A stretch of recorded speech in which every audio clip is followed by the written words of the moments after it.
talk a bit more about Bank of America and in particular you. The man you just succeeded, Ken Lewis, joked just a couple of weeks ago that you had a unique characteristic. You wanted this job. We obviously congratulate you for getting it. But at the same time, there are, let's call it, some lingering doubts as to whether or not you're the right man to be CEO of Bank of America. I want you to take a step outside of your body and perhaps fill my seat for a moment and tell us why Brian Moynihan is the right guy to run this company. Well, first, our board had a very thorough process, as they should.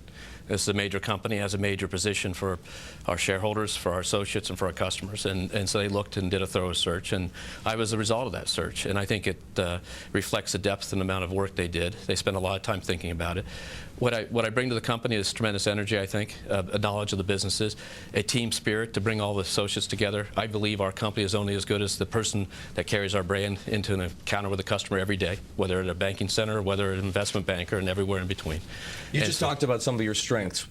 How else would you categorize your strengths? What do you think are, in addition to enthusiasm, obviously energy, what is it that people can count on from Brian Moynihan that they might not be able to get from, say, someone else? Well, I think that what they can count on in our company is we can hit the ground running. I know the businesses, know the people, and getting lots of emails from our associates about congratulations on a job. It's just a reminder of how much knowledge we have of the businesses together. We can get off and get going right away. We don't have a period where we have to figure out what we're doing. We have a great business model.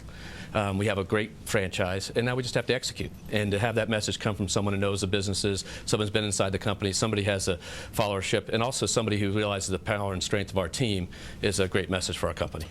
Execution, or the need to execute, is something that you hear a lot from people in the business world, but a concept that I think is poorly understood. Tell us what it means to Brian Moynihan. Well, what it means to Brian Moynihan is executing for the customers. And by doing that, you have to have talented associates. And doing that, you also have to balance the interest to make sure we make money for our shareholders. So it's basically making sure we understand what the products and services the customers want, from a mass market or an affluent individual customer to the most sophisticated institutions in the world, delivering those products and capabilities on a financially responsible and risk management basis. And that's execution. Getting up and doing it tomorrow, getting up and doing it the next day, getting up and doing it the next week, next month, next quarter, next year. That's execution. We don't have to buy anything. We don't have to find another product or service. We have what we need to drive this company for the benefit of our customers and our associates and our shareholders. So you have the pieces of the puzzle, but does the need to execute also imply that you don't need to change your strategy? We don't need to change our strategy from a sense of what businesses we're in and what customers we serve.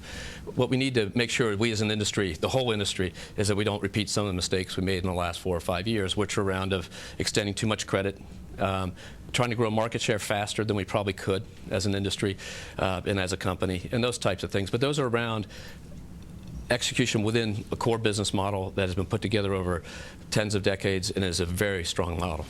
People, when you say that you want to execute, I know that everybody wants to believe you, from your customers to your employees to your regulators to your investors, but execution, depending on what it is that you're focusing on, takes time. How do you build credibility in the interim before people have the ability to judge you based on your actions? Well, when you talk about execution, what we mean is doing it for our customers, as I said. So if you think about last year, as we just closed the year, whether it's what we did in the consumer side, what we did in the mortgage side, or what we did in the investment banking side, we have great market shares, great positions. We already execute. The difference is, for the last 4 or 5 years, we've done a lot of acquisitions and done a lot of things to put this company together.